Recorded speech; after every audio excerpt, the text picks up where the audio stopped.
Good afternoon. You'll be happy to know that I'm not going to waste our time by trying to convince you that Islam is a bad religion. Rather, I'll simply use my time to raise awareness about the cultural persecution of women. All of us here are feminists to some degree, so tell me, why is it that we don't care more about Muslim women's rights? It's come to my attention that progressive feminists typically write off criticism of Islam as Islamophobia.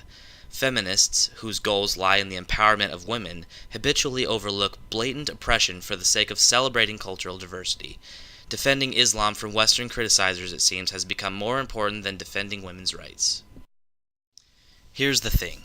Just because Islamic culture is a minority culture in America doesn't mean we should placate to their cultural offenses, nor does it mean that they should get a free pass when it comes to the way they treat women. Muslim women need our support in their struggles against legitimate persecution. They've been culturally enslaved long enough. The thumb of Islam presses down on any demographic that is not hetero-cisgender male Muslims. Those oppressed include non-Muslims, women, and homosexuals. The Quran encourages hostility towards non-Muslims, subjugation towards women, and death towards gays. Death is also seen as a fitting punishment for those who leave the faith or who commit adultery.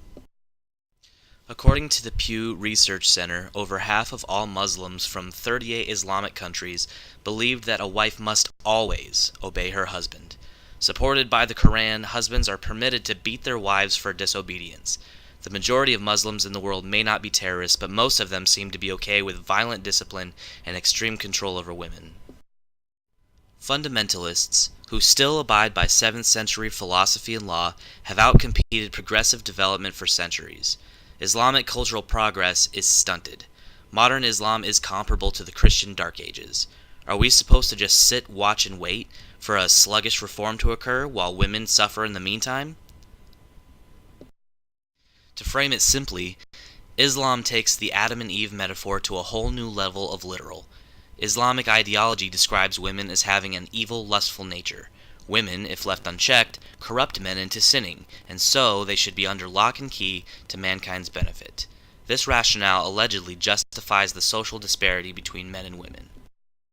The Quran states in several contexts that a woman's worth is half of that of a man. Women are equated to possessions, no differently than animals and property. Can you imagine belonging to a man your entire life? Because under Islam, you belong to your father until you belong to your husband, and only if you're lucky do you get to have a choice in the husband who will come to own you. The Quran also explicitly advocates physical abuse to women who violate societal code. It is not uncommon for husbands to beat their wives if said wives do not fully submit or comply with the husband's wishes. Certainly not all Muslims are wife beaters, but their holy books most certainly justify such behavior. Sharia law dictates that women must adhere to strict dress codes, covering their bodies to whatever degree is required. The idea is that modesty prevents rape. Revealing clothing promotes impure ideas in a man. Therefore, if a man is driven to rape a woman that's showing too much skin, she is at fault for the whole situation. Muslim men are by and large not held accountable for their actions. And while we're on the subject of rape, if a Muslim woman accuses a man of rape with no less than 4 witnesses, she will be punished to the extreme. At the discretion of the community, she could either be stoned to death, or potentially worse, be forced to marry her rapist. If ever there was a rape culture, it would be the Islamic culture. The scary part is that Islamic sexual harassment, assault, and rape are no longer confined to the Middle East. Since 2015, cases of rape and sexual assault in Europe have skyrocketed. There is a significant correlation between the Islamic exodus and Europe's all-time high rape rates. Europe is the poster example of why not to tolerate and empower Islam. Please don't misunderstand. I'm not implying that all Muslim men are rapists. But Islam, as an ideology, does enable wife beating and sexual assault and opens up possibilities for widespread mistreatment of women. No matter how you spin it, women under Islam are living far beneath the standards that Western women recognize as acceptable. In the West, women are liberated and sexually autonomous. The extent to which a woman engages her sexuality or religiosity is determined by her own choice. Under Islam, women are commodities, their worth directly related to their virginity. If women are seen violating dress codes in public, they are branded a prostitute and subject to public scrutiny. Western women actually have it pretty great compared to their Middle Eastern counterparts, but that's not how it is seen in America. The progressive narrative of third-wave feminists spin a tale of systemic oppression. According to Eve Ensler, an American feminist, women are equally oppressed all over the world. To her, there's no difference between Saudi Arabia and the U.S. Last time I checked, the loyalties of feminists were supposed to lie with females as a whole, not just Western women. If we march, let it not be for first world privileges, but rather for the basic human rights of all women. No more should we defend Islam. No more should we placate misogyny.